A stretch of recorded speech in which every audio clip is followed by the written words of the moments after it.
Mpox একটি ভাইরাসজনিত রোগ।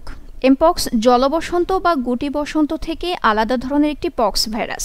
এমপক্সের প্রধান দুইটি ধরন আছে, ক্লেড 1 এবং ক্লেড 2। দুইটি ধরনের মধ্যে আবার সাব ডিভিশন এ আর বি রয়েছে। সংবাদ মাধ্যমের বরাতে জানা গেছে, কঙ্গোতে দীর্ঘদিন এমপক্স প্রাদুর্ভাবের কারণ ছিল ক্লেড 1 ভাইরাস, আর ইউরোপে ছড়িয়েছে ক্লেড 2 ভাইরাস।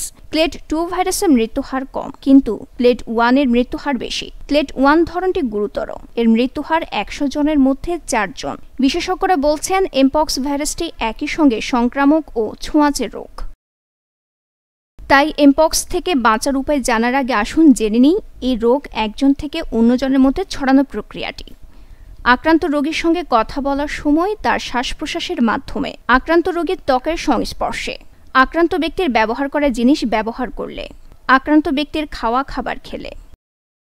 এমপক্স রোগ ছড়ানো প্রক্রিয়া জানা থাকলে ভাইরাসটির বিরুদ্ধে সহজে প্রতিরোধ ব্যবস্থা গড়ে তোলা সম্ভব।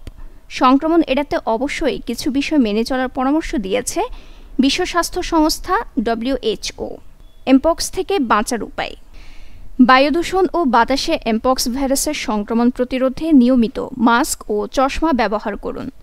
অপরিষ্কার হাতে মাস্ক, ত্বক ও চোখ স্পর্শ করা থেকে বিরত থাকুন। নিয়মিত হাত পরিষ্কার রাখতে সাবান, পানি অথবা স্যানিটাইজার ব্যবহার করুন। এমপক্সে আক্রান্ত এমন ব্যক্তিকে বাড়িতে আইসোলেট অর্থাৎ পরিবারের অন্য সদস্য থেকে দূরে রাখতে আলাদা একটি ঘরে রাখুন। আক্রান্ত ব্যক্তির ব্যবহার করা জিনিস আলাদা করে দিন।